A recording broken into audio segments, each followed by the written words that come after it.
Welcome to the Adam Friedland Show. Today, special guest. Would you like to introduce yourself? Michael Bilandic. What's up? It's our friend Mike Bilandic, film director. Michael Bilandic. One of the things that we promised the audience is that we're going to have a lot finer guests than we've had in the past. We've had, the dregs of society. We've had pedophiles, people who've done hard time. We want to get esteemed guests now.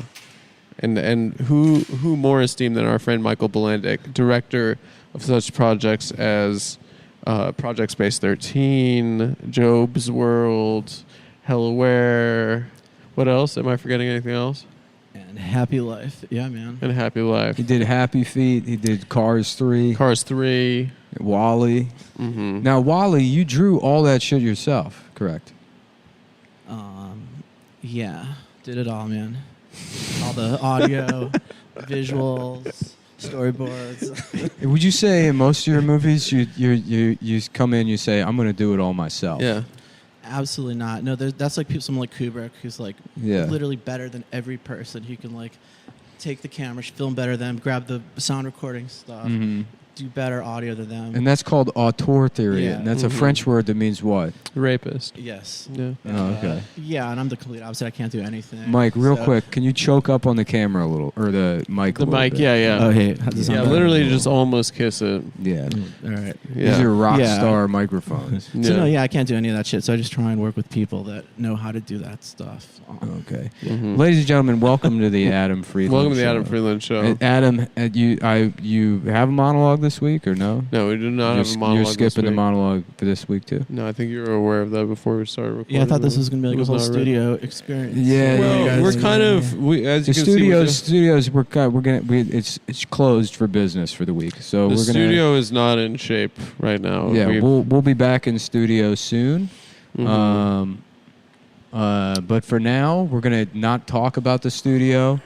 We're gonna Adam, if he doesn't want to do a monologue, doesn't have to do a monologue. It's the Adam Friedland Show, so it's sort of like it's like Adam's sort of, and I'm not saying this in a critical way, but it's sort of like a big fat retard playing with his own Mhm. you know, and imagine just I'm not taking that as a critical thing at all. yeah. So imagine like Thank you, in a fact. retarded boy who plays with his own but he's laid, you know, he's vegan now. They've put him on a vegan diet, so he's just got fiber blasting the crayons and Play-Doh through his system at warp speed. And he's laid out the biggest turd he's ever seen. Yeah. And now it's free for him to mold it. And And right now, the stage Adam is in as the playing Mongoloid is he's so proud of this giant turd that he's taken that he's afraid to sculpt it into anything.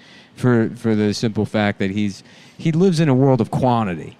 You know, he sees it and he says, I want to weigh this turd. I want to know how big it is. I want my legacy to be the guy that took a that weighs X pounds. Yeah. Rather than actually create something beautiful by some subtractive process. He's afraid of editing, I guess, is really what it is. Absolutely. I'm a maximalist, I believe. Because a true artist, somebody that wasn't a coward at all, they would whittle that giant turd all the way down to nothing. It would be left with a single peanut. Yeah. You know, just a little single peanut grain, so that somebody would walk. 99% of people walking by, they wouldn't even notice it. Maybe somebody say that's a peanut. Or That maybe was once a mountain. That was maybe a peanut that came out of a piece of shit, but it's just a peanut.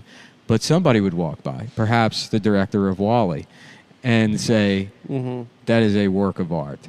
Yeah. And that's sort of that's the Adam Friedland Show and the direction we're hoping to go. Yeah, I mean, you can't really force the creative process. Sometimes you have to just wade in the pool for a while until you know when to mold it right, and then or you have some other people splash in the shit and force it in other ways. You know, it's very exciting. It's very exciting to see this natural, organic. Well, you don't need to explain it to him. This is a fine filmmaker. Yeah, this guy's a filmmaker. You ever do any pornography? Ever work? Did you get started in pornography? Or? I actually did. Yeah.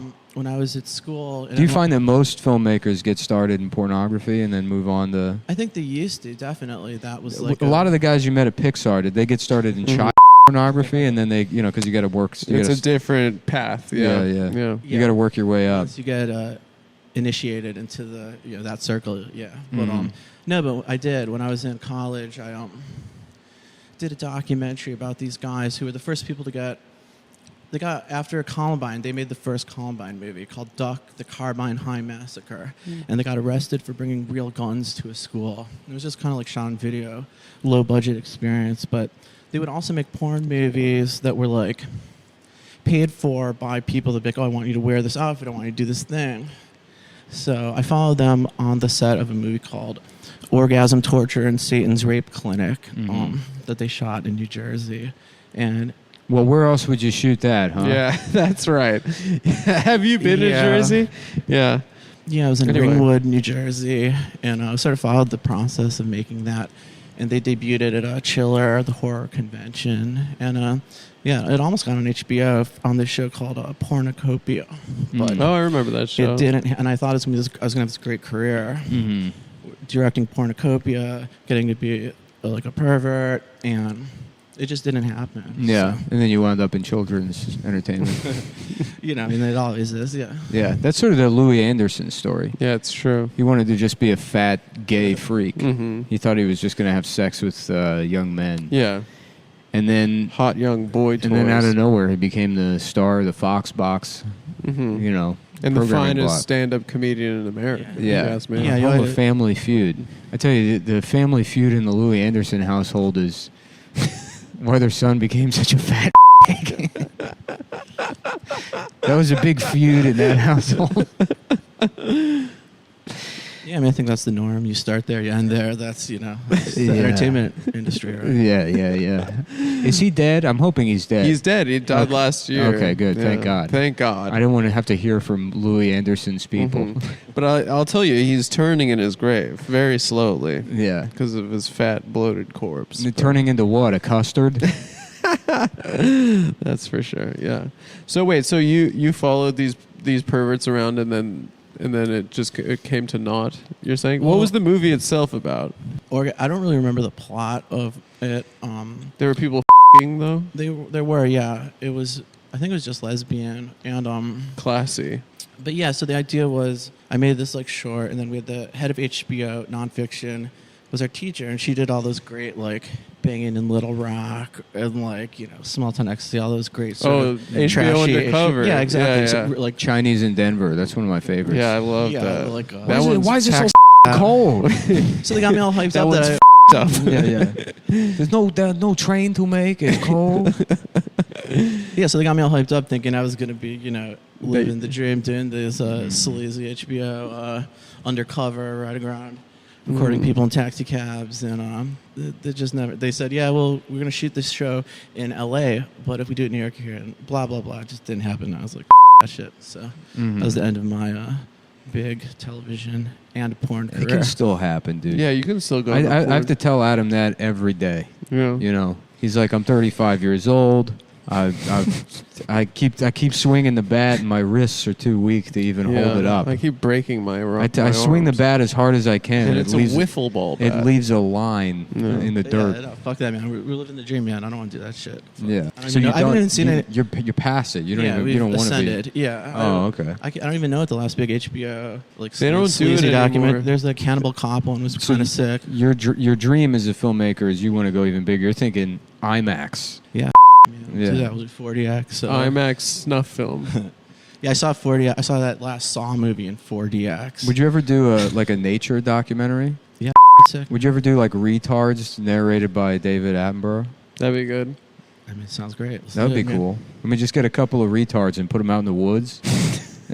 And we film them and we pretend that's where they live, that they're from there. Yeah, yeah. I mean, that's what Alone almost is right now. Is that the name of the movie? Alone is like- almost it's is. a real- It's that Netflix show where it's like a competition. They take them out to Alaska and they leave them alone. Oh, they And take then- mentally disabled people. No, out to just Alaska? regular people. Then they have a I think walkie-talkie. They're like, I'm done. I can't do it anymore.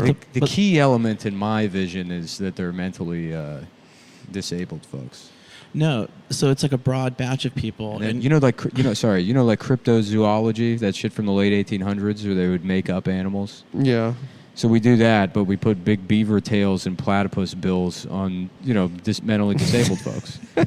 And then but it's sort of like a Victorian-style documentary You shoot it real serious. about a new species Yeah. called the platyfellow. Mm-hmm. Yeah, we gotta do it, man.